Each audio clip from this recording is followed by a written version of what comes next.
Mary Beth, I wonder, I'm not that familiar with the concept of chutneys, and I'm just wondering, what is the history of chutneys, and what have you learned about that? Well, I learned that they started, many, many years ago. Alexander the Great had chutneys when he was going over the mountains and things like that.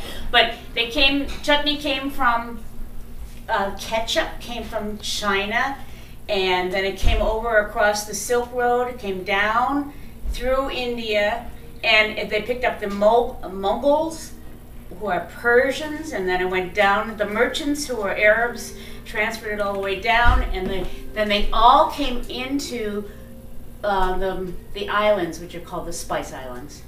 That was all in Malaysia. But we had the Portuguese, we had the onions and the tomatoes coming from because the Portuguese were looking for spices too. The English were looking for spices. Everybody was looking, and so everything came together in India, and then it spread out again.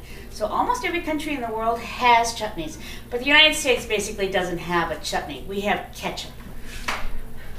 Now we're trying to change that, okay? So what we're trying to do is get you all interested in how you can actually use chutneys with your everyday food. And it's really an interesting experience.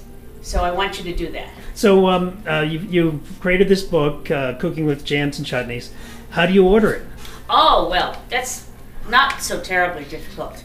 We have a website called BethsFarmKitchen.com. And we also have an email address, which is bfk@BethsFarmKitchen.com. And we also have a 1-800-331-5267 that you can just call, and you can either pre-order it or order it. It will be ready about Christmas.